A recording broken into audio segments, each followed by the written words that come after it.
Le Grand Canyon est une immense faille dans le sol, si ancienne et gigantesque qu'elle semble receler des secrets que nous ne pourrons jamais percer. Sa beauté est à couper le souffle, mais elle cache quelque chose d'effrayant. Parmi tous les parcs nationaux des États-Unis, ce canyon est le plus dangereux. En plus de 100 ans, plus d'1 millier de personnes ont disparu ici sans laisser de traces. Rien qu'entre février 2018 et juin 2023, plus de 1100 cas de disparition ont été enregistrés. Chaque année, le canyon fait environ 12 victimes, comme s'il décidait qui il allait emporter dans ses profondeurs pour toujours. Préparez-vous à entendre des histoires effrayantes. Celle de jeunes mariés, dont la descente audacieuse du fleuve Colorado s'est terminée par une disparition mystérieuse. Celle d'un touriste expérimenté qui a disparu sans laisser de traces sur un plateau désert.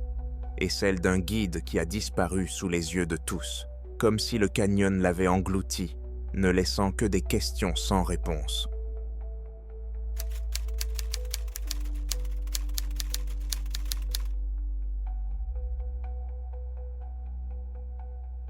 Automne 1928. L'Amérique vit au rythme des années folles, l'époque du jazz, de la prohibition et d'un optimisme sans limite, parfois même inconsidéré. À cette époque où il semblait que tous les records pouvaient être battus et toutes les frontières franchies, les jeunes mariés, Glenn et Bessie Hyde, ont décidé de sceller leur union, non pas par une lune de miel traditionnelle, mais par un défi audacieux lancé à l'une des forces les plus redoutables de la nature sur le continent. Glenn, un fermier de 29 ans, originaire de l'Idaho, et sa femme Bessie, une poète et artiste en herbe de 22 ans, se sont fixés un objectif ambitieux: descendre le fleuve Colorado à toute vitesse à travers le Grand Canyon. Leur embarcation était un canot plat de 6 mètres que Glenn avait construit de ses propres mains. Un bateau rudimentaire, mais, selon lui, suffisamment solide pour affronter les rapides tumultueux. Leur entreprise n'était pas une simple aventure. En cas de succès, ils entreraient dans l'histoire. Glenn aurait établi un nouveau record de vitesse dans le canyon, et Bessie, ce qui était bien plus important pour les gros titres des journaux, serait devenue la première femme à dominer le fleuve. C'était un pas audacieux qui pouvait leur apporter la gloire et, peut-être, la prospérité financière. Ils ont commencé leur voyage à Green River, dans l'Utah, et ont atteint les profondeurs du Grand Canyon à la mi-novembre. Ils ont été vus vivants pour la dernière fois le 18 novembre 1928. Ils ont été accueillis par Emery Kolb, photographe légendaire, et l'un des guides fluviaux les plus expérimentés de l'époque, qui dirigeait avec son frère un studio au bord du canyon. La rencontre a eu lieu au cœur du canyon, et Kolb a plus tard rappelé des détails qui, rétrospectivement, ont pris une tournure sinistre. Il remarqua que le couple n'avait pas de gilet de sauvetage, une imprudence fatale sur une rivière connue pour ses eaux glacées et imprévisibles. De plus, Kolb perçut une note d'hésitation dans la voix de Bessie. Selon lui, elle semblait hésiter, son enthousiasme initial s'étant éteint sous le poids de la réalité austère et oppressante du canyon. Cette rencontre fugace, immortalisée par la photo de Kolb, fut le dernier contact documenté avec le couple. Après cela, ils se sont fondus dans le silence du canyon. 1 mois s'est écoulé. L'inquiétude grandissait. Le 19 décembre, alors que l'hiver commençait déjà à recouvrir les bords du canyon de givre, leur bateau a été découvert par une équipe de recherche dont faisait partie Emery Kolb lui-même. Il dérivait à la 237e mile fluviale, complètement vide. Cette découverte était à la fois encourageante et effrayante. Le bateau était en parfait état, intact, soigneusement amarré. À l'intérieur, tout était à sa place. Les provisions, la nourriture, les vêtements et même le journal intime de Bessie, dans lequel il n'y avait cependant aucune note après sa rencontre avec Kolb. C'était comme si Glenn et Bessie était simplement sorti à terre un instant et s'était évaporé, laissant derrière ceux la scène parfaitement préservée de leur dernier voyage. L'absence des corps et le bateau intact ont immédiatement donné lieu à une multitude de théories, chacune plus intrigante que la précédente. L'explication la plus simple, celle d'une noyade accidentelle, semblait peu probable. Comment auraient-ils pu se noyer sans endommager leur embarcation, qui avait été retrouvée intacte? Une autre théorie, plus plausible, suggérait que le bateau avait pu se détacher de son amarre pendant la nuit, alors qu'ils dormaient renés sur la rive. En se réveillant et en découvrant leur disparition, ils se seraient retrouvés piégés dans l'une des parties les plus inaccessibles du canyon, sans possibilité de s'échapper, condamnés à une mort lente par la faim et les éléments. Cependant, avec le temps, l'histoire s'est enrichie de détails plus sombres, presque mythiques. Des rumeurs ont couru, selon lesquelles Glenn était un mari méchant, voire cruel, ce qui a donné lieu à des spéculations sur un meurtre déguisé en accident. Cette théorie a connu un développement inattendu et dramatique en 1971. Au cours d'une excursion commerciale sur la rivière, une femme âgée nommée Elizabeth Cutler, après avoir écouté l'histoire des Hyde racontée par le guide, a soudainement déclaré qu'elle était Bessie Hyde. Elle a affirmé avoir tué son mari lors d'une dispute et s'être enfuie du canyon. Cependant, elle est ensuite revenue sur ses déclarations, laissant tout le monde perplexe et ajoutant une couche supplémentaire de mystère à cette affaire. Mais la théorie la plus captivante et la plus tenace, qui a transformé la disparition des Hyde en véritable mythe américain, est liée à une autre femme, Georgie Clark. Peu après la disparition des Hyde, Georgie, une femme inconnue, est apparue sur la rivière et est devenue une pionnière du rafting commercial, occupant en fait la place que Bessie revendiquait. Clark était connue pour son caractère secret et racontait souvent des histoires contradictoires sur son passé. Après sa mort en 1992, ses amis, entrant pour la première fois dans sa maison, ont fait une découverte choquante. Dans un tiroir de son bureau, ils ont trouvé le certificat de mariage de Glenn et Bessie Hyde, ainsi qu'un certificat de naissance sur lequel Georgie était inscrite sous le nom de Bessie DeRoss, le nom de jeune fille de Bessie Hyde. Des questions se posèrent alors. Bessie avait-elle tué son mari? S'était-elle échappée du canyon? Et avait-elle commencé une nouvelle vie sous le nom de Georgie Clark, réalisant ainsi son rêve de vivre au bord de la rivière? Sa carrière était-elle fondée sur un sombre secret?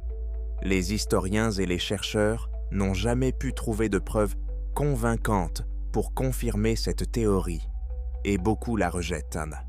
Mais la simple existence de ces documents, cachés dans la maison d'une femme qui était devenue la reine de la rivière, a définitivement inscrit l'affaire Hyde dans les annales des mystères américains. Cette affaire n'est pas simplement l'histoire de personnes disparues. Il est devenu un mythe fondateur de l'attrait sombre du Grand Canyon.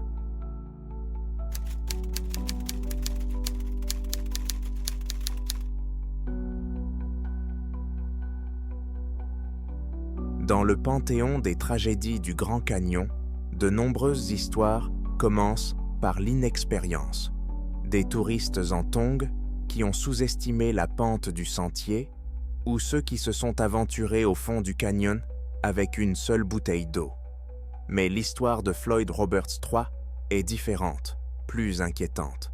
Ce n'est pas un récit d'ignorance, mais un sombre témoignage du fait que dans le Grand Canyon, même l'expérience, la préparation et un profond respect pour la nature sauvage peuvent s'avérer impuissants face à une seule décision erronée, prise sous la pression d'une nature impitoyable.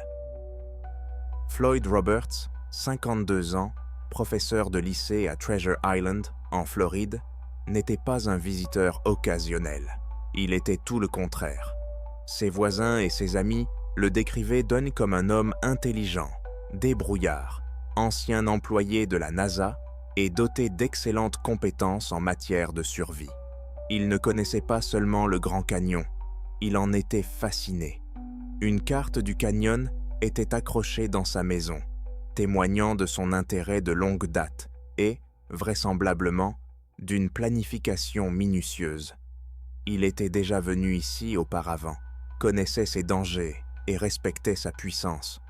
Lorsqu'il est départi pour sa dernière expédition, en juin 2016, ce n'était pas un touriste, mais un voyageur expérimenté, prêt à relever un défi de taille. Son projet était ambitieux, à la hauteur de son expérience. Roberts et ses compagnons avaient déjà l'intention de faire une randonnée de 9 jours dans l'une des parties les plus reculées et les plus sauvages du parc, le plateau de Chiwitz, à l'ouest du Grand Canyon. Il ne s'agit pas des sentiers touristiques du South Rim, bondés de visiteurs. C'est une région rude, aride et difficile d'accès, où les sentiers sont à peine visibles et les sources d'eau peu fiables. Leur itinéraire devait se terminer par la sortie du canyon via le Canyon Separation, dont le nom même évoque l'isolement. Le 17 juin 2016, dès le premier jour de leur voyage, le groupe a été confronté au principal ennemi de tout touriste dans le Grand Canyon en été, la chaleur. Les rapports officiels décriront plus tard les conditions météorologiques de cette journée en un seul mot: extrême. Dans de telles conditions, le corps humain fonctionne à la limite de ses capacités et le prix de toute erreur est de multiplier. C'est à ce moment précis, sous le soleil brûlant de l'Arizona, que Floyd Roberts a pris une décision fatidique. Il s'est séparé de son groupe. Les raisons de cette décision restent floues. Peut-être voulait-il avancer à un autre rythme, explorer un canyon latéral, ou était-il simplement convaincu de pouvoir rattraper le groupe plus tard?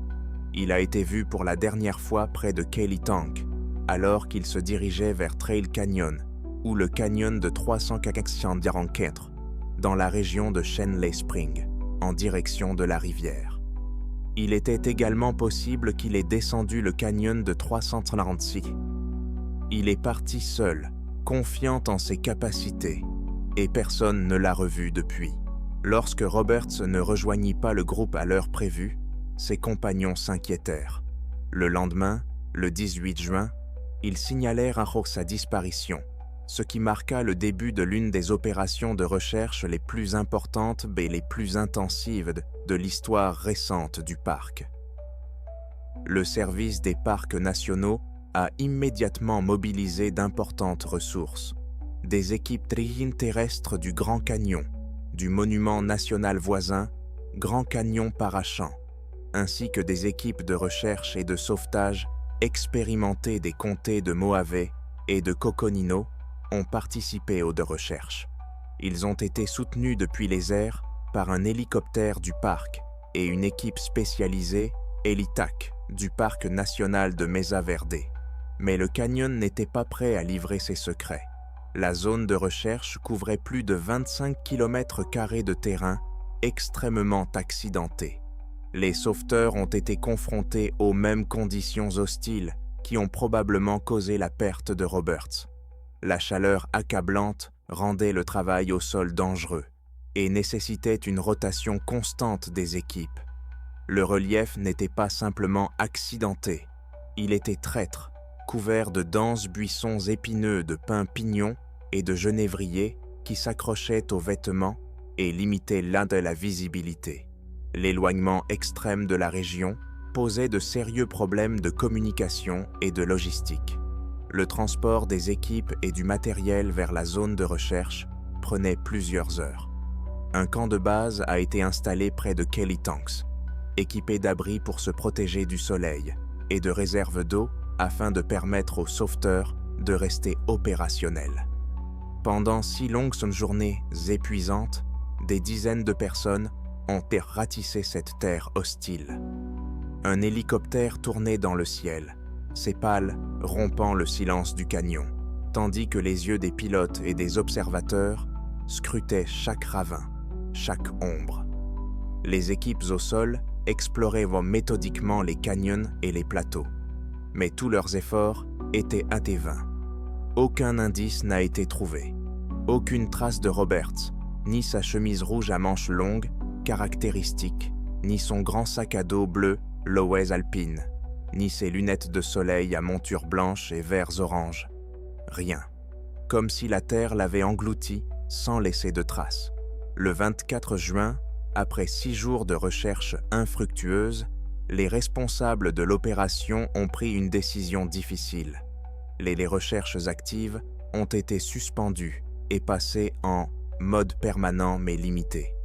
Il s'agit d'une procédure standard dans de tels cas, qui signifie que l'opération ciblée est terminée, mais que les rangers et les pilotes poursuivront leurs recherches lors de leurs patrouilles régulières dans la région.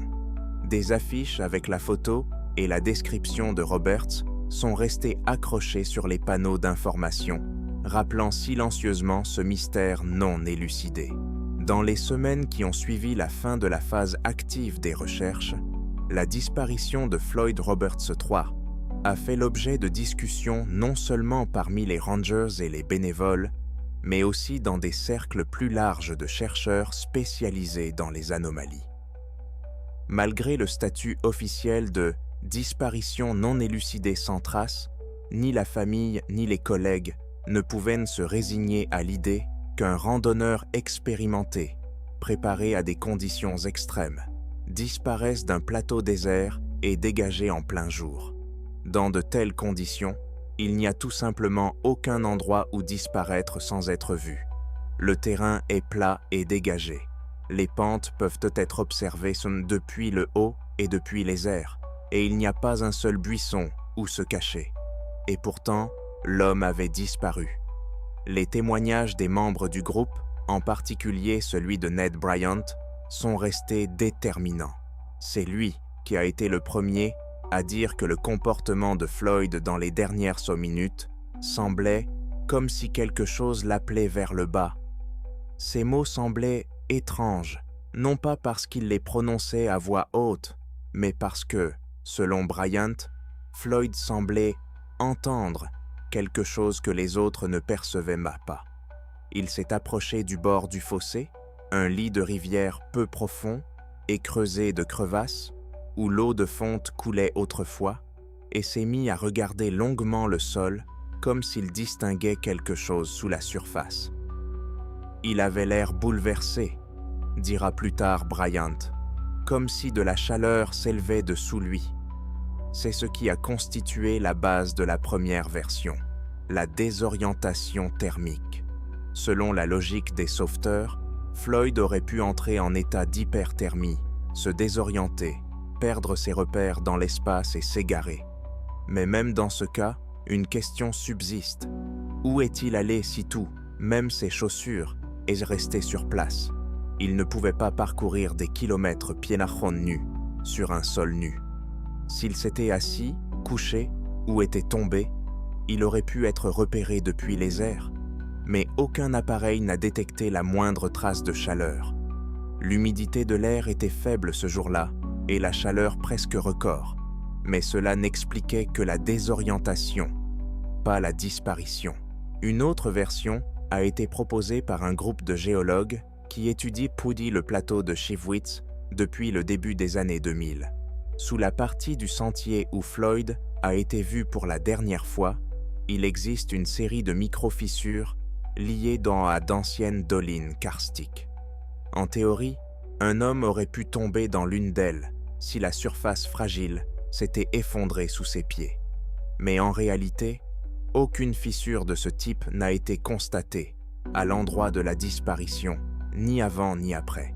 Et surtout, il n'y a même pas de bord effondré, ni le moindre signe de déplacement mécanique. Quelques mois plus tard, la disparition de Floyd Roberts a commencé à être comparée à d'autres cas survenus dans les canyons de l'Arizona et du sud de l'Utah dans des conditions similaires. Des touristes, des chasseurs, parfois même des employés du parc, disparaissaient soudainement, sans bruit, sans trace de lutte, sans indice. Dans certains cas, comme ici, des effets personnels soigneusement rangés ont été retrouvés sur place, comme si leur propriétaire les avait simplement retirés et était parti. Dans d'autres cas, des détails difficiles à expliquer rationnellement ont été signalés, des traces menant vers le vide ou une lueur provenant du sol, selon certains témoins oculaires. Certains passionnés ont émis l'hypothèse qu'il existait sur le plateau des anomalies géophysiques locales, des poches de haute température ou des anomalies de magnétique capables de provoquer des pertes d'orientation momentanées, des hallucinations auditives et même des pertes de mémoire temporaires. Cette hypothèse a longtemps été discutée dans des cercles restreints, mais aucune preuve n'a pu être apportée. Les partisans des théories surnaturelles parleront déjà de invasion et de zones de disparition, mentionnant des cas similaires à Yellowstone et dans les montagnes de la Sierra Nevada. Cependant, les autorités officielles n'ont confirmé aucune de ces hypothèses. Un détail que beaucoup ont d'abord considéré comme fortuit a également joué un rôle important. Le sac à dos de Floyd, retrouvé sur place, était fermé, comme si l'homme l'avait laissé là, délibérément, et ne l'avait pas laissé tomber, ou perdu. Toutes ces affaires étaient y interrangées de manière logique. Une bouteille d'omiso, une lampe de poche, des chaussettes de rechange, une trousse de premier secours. Ce n'est pas ce qui se passe en cas de chute ou de panique soudaine. C'est ce qui se passe quand quelqu'un s'en va sans se presser, mais il n'est pas revenu.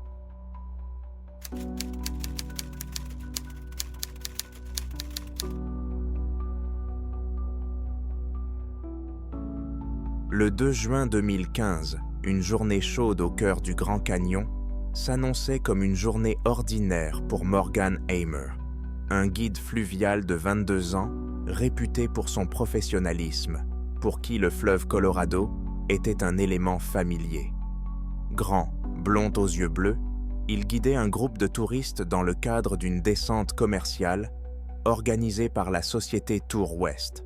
Le 6e jour de ce voyage de 8 jours s'était déroulé sans incident et le groupe s'était arrêté au kilomètre 213, non loin de l'inquiétant Pumpkin Springs, un dôme de travertin d'où suintait une eau toxique, saturée de mercure et de métaux lourds.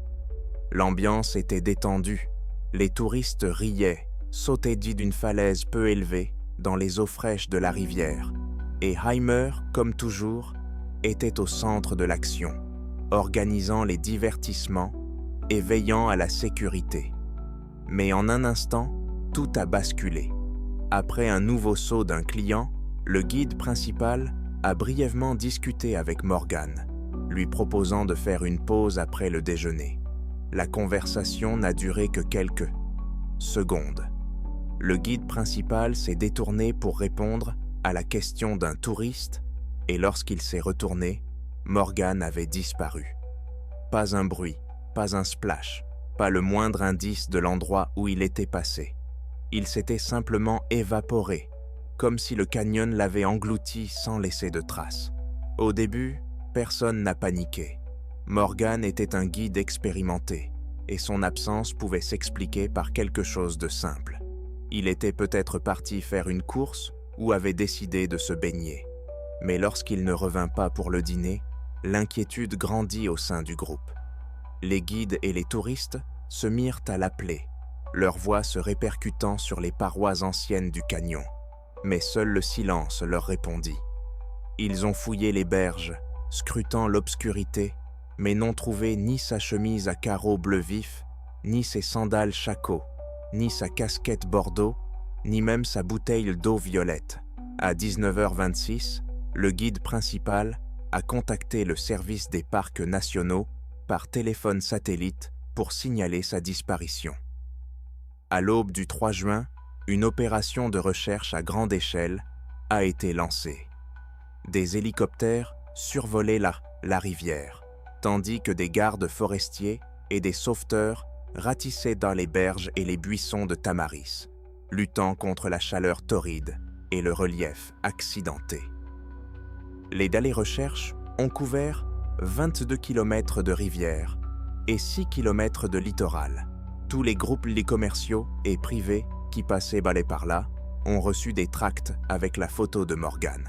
Mais les jours passaient et l'espoir s'amenuisait. Rien n'a été trouvé, ni le corps, ni le gilet de sauvetage que Morgan, en bon guide, portait toujours. Ce fait rendait la situation encore plus inexplicable. Le gilet aurait dû le maintenir à flot, même s'il avait perdu connaissance. Mais la rivière restait silencieuse, emportant avec elle le secret de sa disparition. L'opération de recherche menée dans le Grand Canyon a été l'une des plus minutieuses de l'histoire du parc. Les rangers, les sauveteurs et les bénévoles ont travaillé dans des conditions épuisantes. Le soleil brûlant les épuisait, les buissons épais de tamaris s'accrochaient à leurs vêtements, et les énormes rochers et les pentes raides rendaient chaque pas difficile. Des hélicoptères survolaient méthodiquement la rivière, scrutant chaque courbe du littoral, tandis que des équipes au sol passaient au peigne fin chaque zone accessible. Les équipes en bateau inspectaient les rapides et les bras morts, dans l'espoir de trouver le moindre indice. Mais le Colorado, comme pour se moquer de leurs efforts, ne donnait aucun indice, pas le moindre morceau de vêtement, pas le moindre débris d'équipement, pas même le moindre signe de la présence récente d'un être humain. L'élément le plus troublant de l'affaire restait le gilet de sauvetage de Morgan, un gilet noir de marque Astral, équipement obligatoire pour les guides fluviaux. Conçu pour maintenir une personne à la surface même dans les eaux les plus agitées, ce gilet rendait la théorie de la noyade extrêmement douteuse. Si Morgan était tombé dans la rivière, son corps, ou au moins son gilet, aurait dû refaire surface et être repéré en quelques heures, voire quelques jours au maximum. Le courant aurait pu l'emporter en aval, mais pas assez loin pour qu'il passe inaperçu dans la zone de recherche, qui s'étendait sur 22 km. De plus, malgré ses rapides, la rivière dans cette région n'était pas impraticable pour les équipes de sauvetage équipées de bateaux et d'hélicoptères. L'absence du corps ou du gilet de sauvetage a laissé perplexes même les rangers les plus expérimentés. Le 8 juin, après 6 jours de recherches intensives, le service des parcs nationaux a pris la décision difficile de mettre fin à la phase active de l'opération. L'affaire a été transférée en mode permanent mais limité, ce qui signifiait que les rangers continueraient à rechercher des traces de Morgan lors de leur patrouille, mais que l'opération à grande échelle était terminée. Le lendemain, le 9 juin, les parents de Morgan ont été conduits sur le lieu de sa disparition. Ils se tenaient au bord de la rivière, scrutant les eaux qui avaient emporté leur fils sans laisser la moindre réponse. Ce moment est devenu le symbole amer de l'impuissance face à l'inexplicable. Les théories sur ce qui avait pu arriver à Morgan se multiplièrent, mais aucune ne pouvait expliquer toutes les anomalies. L'hypothèse la plus évidente, selon laquelle il aurait glissé et serait tombé dans la rivière, ou il aurait été entraîné sous un rocher ou dans une cavité sous-marine, se heurtait au problème du gilet de sauvetage. Même si le courant avait coincé son corps sous l'eau, au cours des années qui ont suivi 2015, la rivière, connue pour ses changements saisonniers, aurait dû rejeter quelque chose sur le rivage, un morceau de vêtement, une chaussure ou un gilet, mais rien n'a été trouvé, même après une décennie. L'idée que Morgan ait pu s'enfuir à pied semblait encore moins plausible. Le lieu de sa disparition se trouvait dans l'une des zones les plus inaccessibles du canyon, entouré de falaises abruptes et d'une végétation dense. Sans équipement, sans eau et sans entraînement, une telle fuite aurait été synonyme de suicide. Le rapport officiel du service des parcs a catégoriquement exclu cette version, n'ayant trouvé aucune trace indiquant une tentative de sortie du canyon. L'hypothèse d'une attaque par un animal sauvage a également été rapidement écartée. Les attaques sont extrêmement rares dans le Grand Canyon, et encore plus celle qui pourrait entraîner la disparition totale d'une personne sans trace de sang, de lutte ou de reste. La théorie du crime semblait tout aussi fantaisiste. Entouré de collègues et de touristes, en plein air, il aurait été pratiquement impossible de commettre un tel acte et de dissimuler le corps. Aucun indice criminel n'est apparu dans l'affaire. La disparition de Morgan Heimer est devenue l'un des plus grands mystères du Grand Canyon. Il n'était pas novice, ni un touriste imprudent, ni quelqu'un qui pouvait sous-estimer le danger. C'était un professionnel qui connaissait la rivière mieux que la plupart des gens connaissent leur propre maison. Et pourtant, le canyon l'a emporté en un instant, sans laisser la moindre trace. Son histoire n'est pas seulement un mystère, mais un rappel sinistre que la nature, aussi familière soit-elle, recèle toujours une force insondable. Morgan Heimer est devenu le fantôme du fleuve Colorado. Son nom résonne dans le canyon, où le mystère de sa disparition continue d'échapper à tous ceux qui tentent de le percer. C'est tout pour aujourd'hui, les amis. Si ces histoires ont fait battre votre cœur plus fort, n'hésitez pas à liker, à vous abonner à la chaîne et à partager la vidéo avec vos amis. À bientôt pour de nouveaux épisodes. En attendant.